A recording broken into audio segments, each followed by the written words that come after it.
Well, here I am, conversations with episode 5. My friend, someone that I really respect in this industry. He's been around for a couple of years now. Very well-known bassist and all-around nicest guy in rock and roll, Tony Franklin. Welcome, buddy. Well, thank you, Mark. Very happy to be here. I've been around a couple of years. Yes, that's right. Just a couple of decades or more, a couple of lifetimes, maybe. Who knows? But I've been around. Yeah, you have, and it's incredible what you've done. I mean, you're part of us getting together on Golden Robot was to, we were talking about the legacy, last your legacy we were talking about for a while, and your legacy is really hooked up with some incredible bands. If I look at the list, David Gilmour, Kate Bush, Whitesnake, and I'm a massive Whitesnake fan. I mean, if I got a lot of memorabilia, but if you go around the other corner there's a whole lot of Whitesnake frame stuff that I absolutely love. So, Jason Bonham, Roy Harper, Pat Travers. I mean, it really is quite unbelievable. You didn't even mention the firm, did you? I'm getting to the firm. Okay, all right. I was going to say it's a slightly incomplete list. Not that it's not impressive, but look, it goes on. But I was going to get to the firm because, as you know, with me, everything starts and ends with Led Zeppelin, and I love Zeppelin. And just to say that you were in a band with Jimmy Page, and really Paul Rodgers, and then Chris Slade on the drums. I mean, the firm. I mean, what an incredible time. So just give me a couple of minutes on what the music business was like in those days. What the music business was like? Well, of course, I was young. I was very new to the business. I knew music, but really life and the street and the business and all that side, I was pretty naive and green. But, at the same time, it was simpler. I mean, I remember waiting outside the record shop for Queen's new album that was coming out. At the time, it was Day at the Races. It was the first one outside the record shop. And you'd take the radio to school and listen for their new release. And, all of that. And there was an innocence. It's like you were hearing it. You took the radio into school, which was kind of naughty to do that. And you heard it on the break, and it's like it was somebody to love. And it was like, wow, you feel like you're the first person in the world that's hearing it. There was a magic, there was a freshness to it that was just, it was naive, but it was wonderful. It was very, very... Like an innocence? Yeah, but also very organic. It was like, oh, you tell your mate about it. Now, of course, I mean, this isn't even the business. It is, because the internet is so tied to every aspect of the business. So everything is immediately available. You hear a song in the supermarket and you can search up what it was, and you can go and look at the video. You didn't even know. I saw a picture of Queen. I didn't even know who was the singer. It's like, well, I wonder if he looks like the guitar. I don't know. It's like you try to figure out. And so a lot, of course, that is all gone. And the industry, and then it was you'd get together with a band and you'd hopefully have some good songs and you'd demo it, and then you might get a deal. I was very fortunate to get in a few levels above that right from the beginning with Roy Harper, and I led on to Jimmy Page and other things. But back then, you had to have talent. You had to be able to write songs. You had to have the lucky breaks. You still do now, of course, but now it's just a little bit more open. Also, the other side of it is that a lot more people can do that. Everybody can do that. Everybody can have a recording device at home and get on the internet. So, but back then, you really had to shine. You really had to be good. And so, would you say? And this was in the UK. Yes, where I grew up. Yes. And what? Give me the time frame. 1960. What? I'm not that old. I mean, come on. I know I've been around the block, but not, Well, what was the date? What was the year of the firm? What was the firm years? Well, I was born in 62. So the firm, I got together with Roy Harper in 82. So I was 20 years old. So early 80s UK, And Firm was 84 to 86, so I was 22, 24. would you say that you needed to have more skills back then because you couldn't really, because now you could fake it with, you know, changing your voice and fixing things on the guitar. Do you think it was realer back then? You really had to be good at what you were doing. You couldn't get away with it. It helped, but I mean, there are always bands and artists that have notoriously, well, they had session musicians play it, or they'd have somebody else sing it, or they wouldn't be writing their own songs. That's always gone on in one form or fashion. But the real breakthrough bands, the 70s were a great time because there was so much creativity and innovation. You had bands like Yes and Genesis and Queen and everything from AC/DC. I remember when Queen was #1 with Bohemian Rhapsody for whatever, 7, 8, 11 weeks or so. All the time in England, #2 on the charts was Laurel and Hardy with In the Trail of the Lonesome Pine, which I love that too. But you know, it shows the diversity. There was so much diversity and creativity. There were no boxes. It was just like if you wanted to do something and you were good, yes, you did have to have talent. Absolutely. Why bass? Why the bass? Why was that the instrument that you were drawn to? It found me. The bass chose me. My parents, all the family are musical, and I've been playing on stage with them since 5 years old or so. And so different instruments, the drums, miscellaneous stuff, sang a bit, keyboards. Well, one day, only child, very bored, making a nuisance of myself when my parents were rehearsing. And so my mum, out of desperation to keep me occupied, brought out this bass guitar and put it in my hands. And it was like the heavens opened up and the light shone down. And, Love it. and it's like, wow. And she told me the name of the strings. I could already read music. I knew music. I'd played a lot.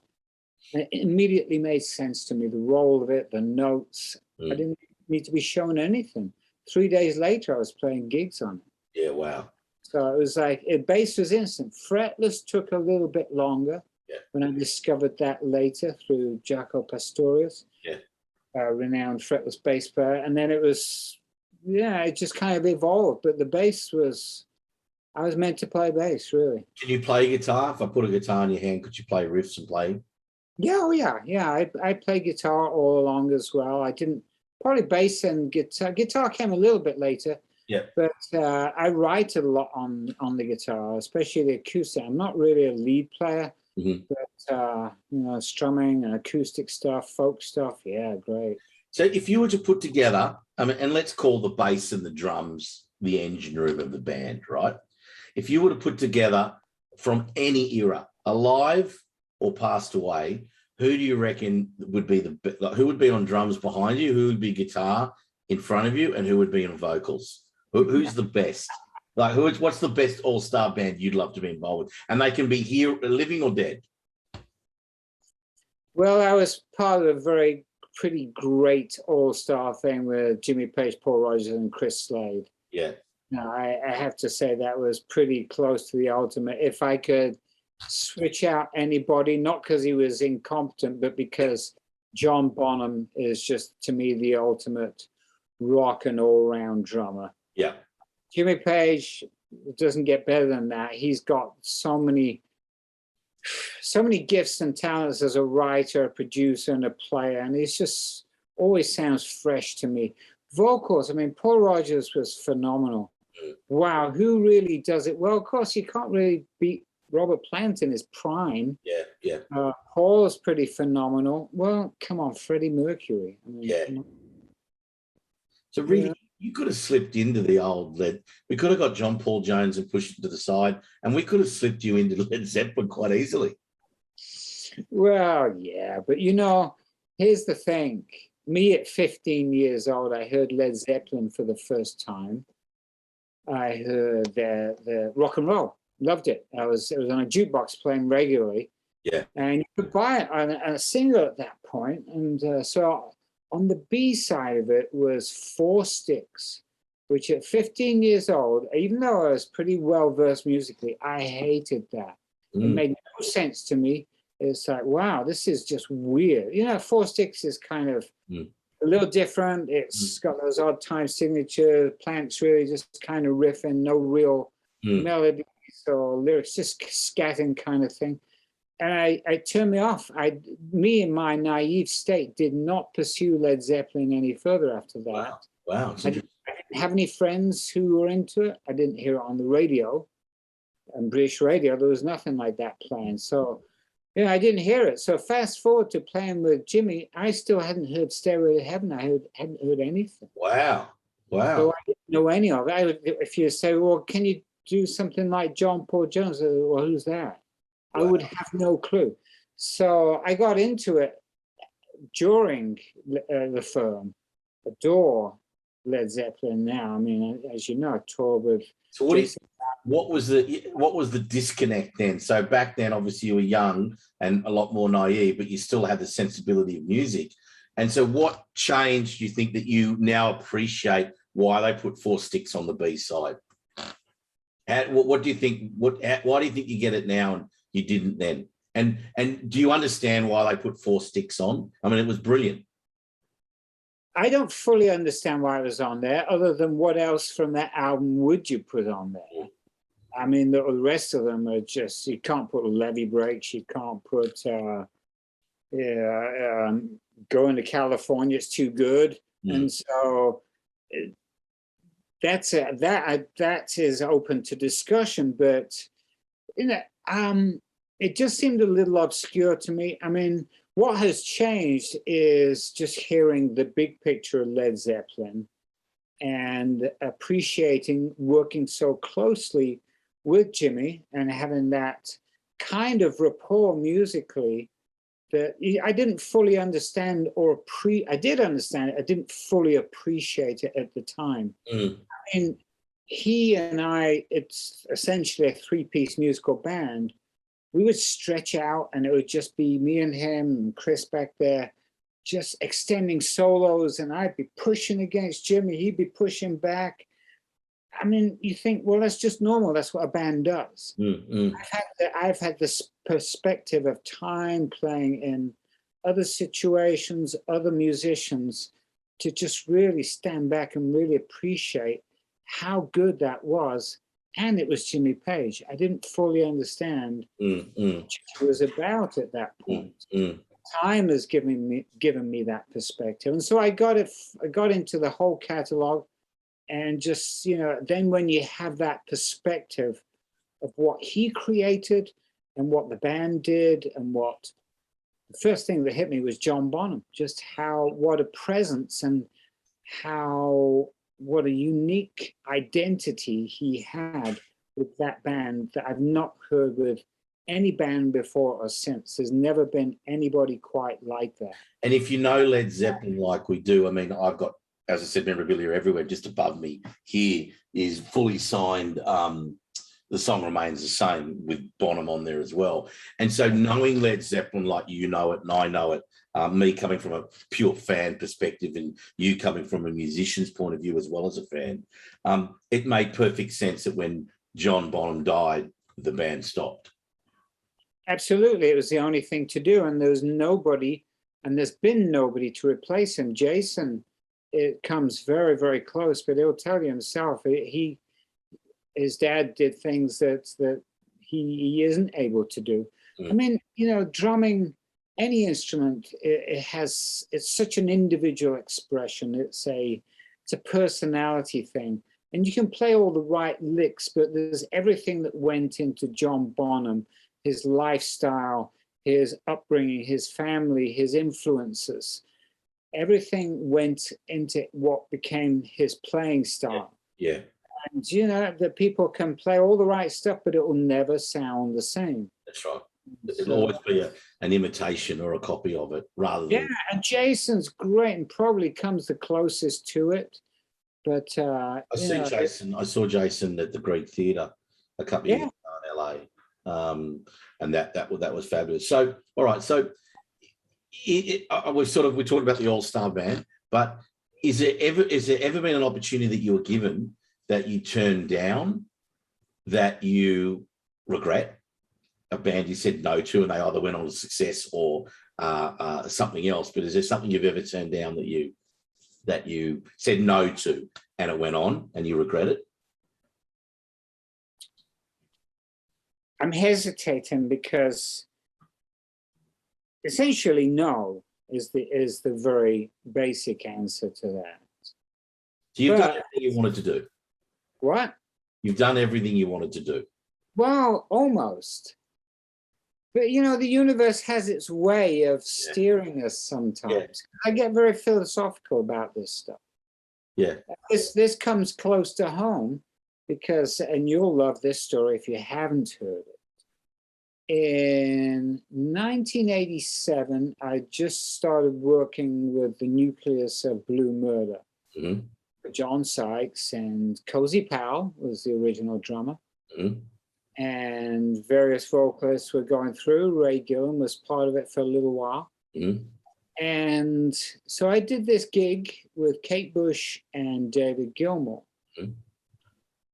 Recently, I'd signed an agreement because John and I, we had such a rapport and a friendship and a chemistry. It was undeniable. I mean, so I signed some kind of agreement with them as like a management thing. And, you know, I was on a retainer and everything. And so everything was cool. Well, very shortly after I did that, I did this gig with David Gilmour and Kate Bush. And David Gilmour called me after that and asked me if I wanted to be part of the reformed Pink Floyd. Wow. And they just got the name back. Roger Waters was no longer part of it. And And Tony Levin, Pino Palladino, and myself were on the short list of bass players. Wow. The other two guys couldn't do it. So he asked me if I wanted to do it. And I said, yeah, I would love to do it. I've just signed this agreement. He said, well, if you really want to do it, take the agreement down to our management. Steve O'Rourke was the manager at that time. Let him take a look at it. And he said, wow, it looks like they've got you unless they plead to them and say, this is an incredible opportunity. The management wouldn't budge on it. And so I literally had to call David Gilmour and say, I'm sorry, but I can't do it. Wow. What year was this? This was 87. Wow. Yeah. I forget what the album was, but there's, a huge amounts of touring and everything. Delicate Sound of Thunder, was that? Was it Momentary Lapse of Reason or Delicate Sound? Yes, yeah. So the album was already recorded, so I would have been playing all that live and all their catalog and everything. So that was tough, but I get philosophical because without going into too much detail, I was on a little bit of a reckless course, a self-destructive course during that time, and through all of that, I was very glad to be part of Blue Murder, and John and I. That 100%. Yeah, I mean that album is as somebody described as lightning in a bottle. It's one of those moments that just happened and is magical. So no regrets on that. And it took me to America, and then I cleaned up. I stopped doing all the crazy stuff. I hit the bottom, like a lot of us rock and rollers do, and then we see the light, and here I am. So do you think maybe, without going into it too far, but do you think maybe if you would have got that Pink Floyd gig, which is an amazing story, do you think that you actually might not even be here today if you would have self-destructed? Because that would have been a massive tour and a lot of pressure. Well, yeah, you can only wonder about that stuff. And I talked to a very good friend of mine from that time. He was very close with us in the firm, and we recounted that story. And I kind of was getting philosophical about it. I said, you never know. You probably would have died. Yeah. I mean, there are people in a car crash or anything. You never know what life is, how it's meant to be. And I've come close to death more than a few times, and not always. Well, actually, none of it through recklessness, just circumstance, life later on. And so, it's when it's your time, it's your time. But at the same time, it's like you do wonder about that stuff. In fact, I've seen a good friend of mine from after all that. He knew somebody from those times when I was in my crazy times. So, oh, you know Tony Franklin?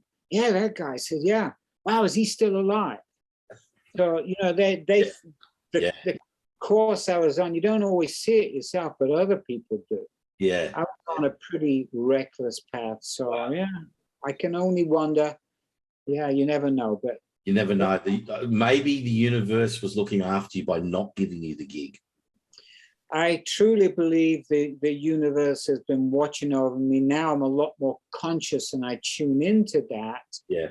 I cannot help but wonder and actually believe that it was there, that influence beforehand, because a lot of my happenings in life have had a flow, a very, you know, it's like I wanted to turn left. A power that be, the universe, whatever, life told me, no, you're turning right, and there's nothing you can do about it. Okay, so and I love that, and it's so good to, and this is definitely going to be, we're going to do a part 1, 2, and 3 of this for sure, because you got such an interesting story, and you know I've been talking to you quite a bit since you signed with the label, and so if you look at everything, and some of those stories I didn't know, I mean they're fantastic. So if you look at where you've been, what you've done, and where you are now, working on a few things, what does this mean to you? Like the album that you're doing with us, it's really about you and your band and what you've put together. Tell me a little bit about that, how it's sort of like come full circle now for you. Yeah, absolutely. Well, in the past, I've tried to put bands together, and it's tough doing that. Getting a band together and keeping a band together and making good quality music is definitely challenging. We put together some good stuff, and I write a lot, so you know I love to do that. But finding the right vehicle for it and all the right circumstances is difficult. And so I'm at a point now in my life where I'm very comfortable in myself, and I wasn't always comfortable in myself. You know, there's a changing industry, changing family stuff, everything goes into what we are as people. And so I have wanted to have this opportunity for some years now, because to me, there's nothing better than a band. There's nothing better where you're firing on all cylinders and everybody's connected. And I mean, Led Zeppelin were the ultimate as far as I was concerned.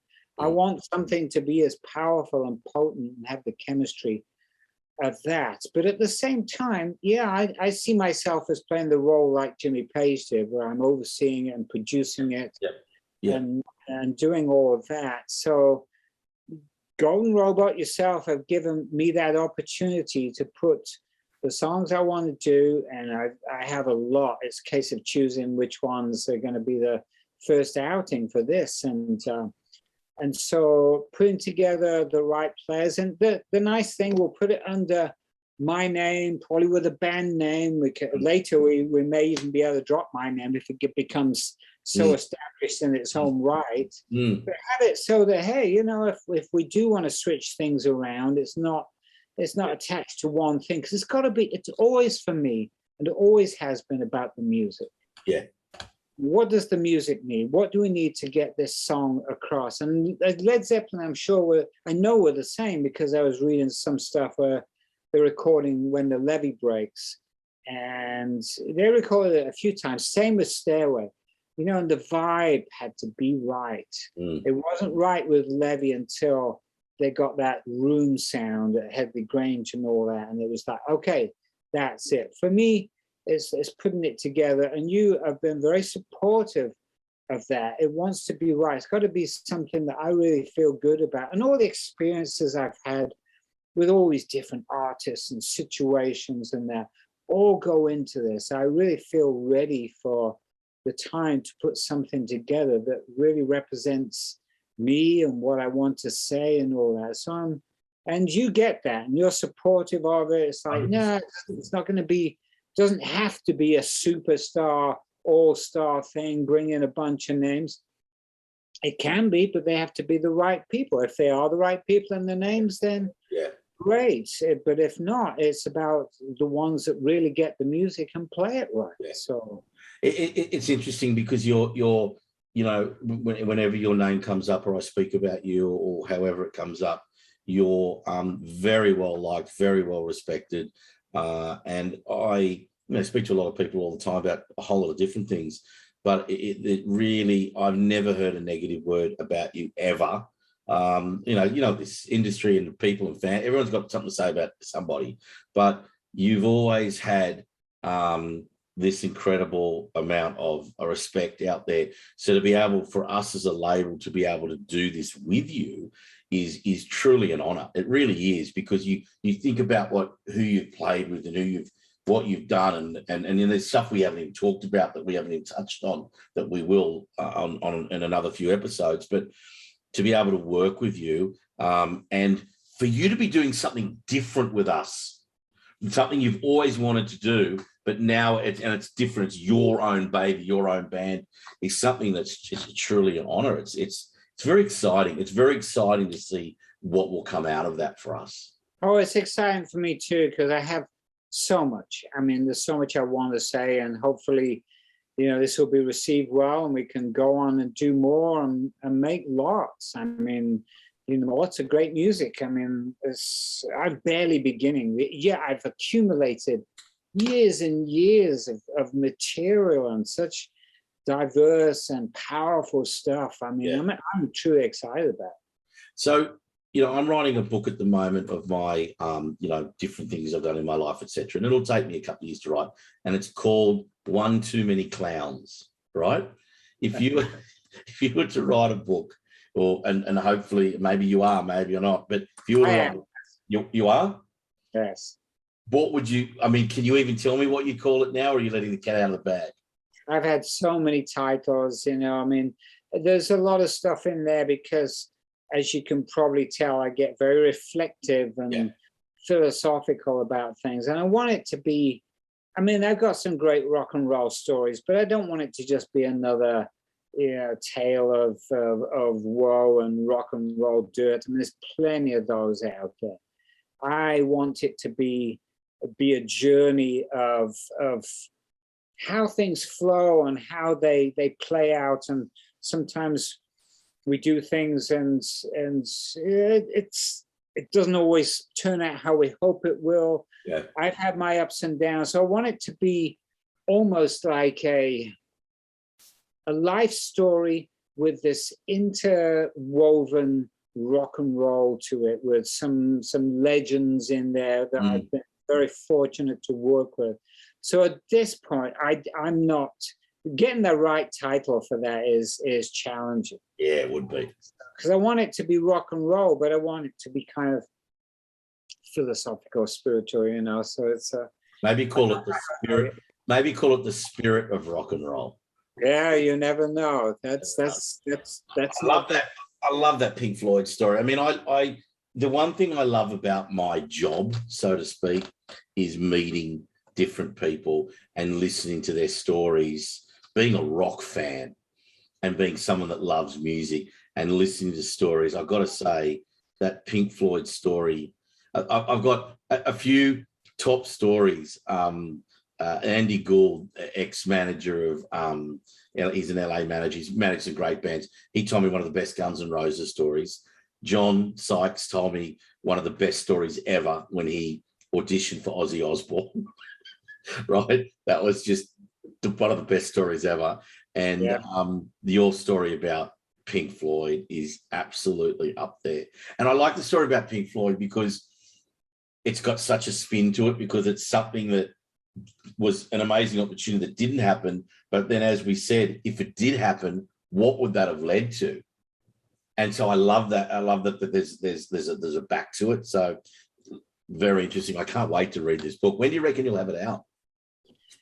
I don't know. It's getting pretty close, but I've also realized that it's got to flow well, and there's too many words at this point. So there's so much info in there. Yeah, I'm editing down, and I'm kind of on the last few chapters, which is interesting because I want to wrap it up in I want it to have a good ending, but open as well. It's almost novel-like, the way that it reads. I have a couple of books in the works, actually, some self-help things.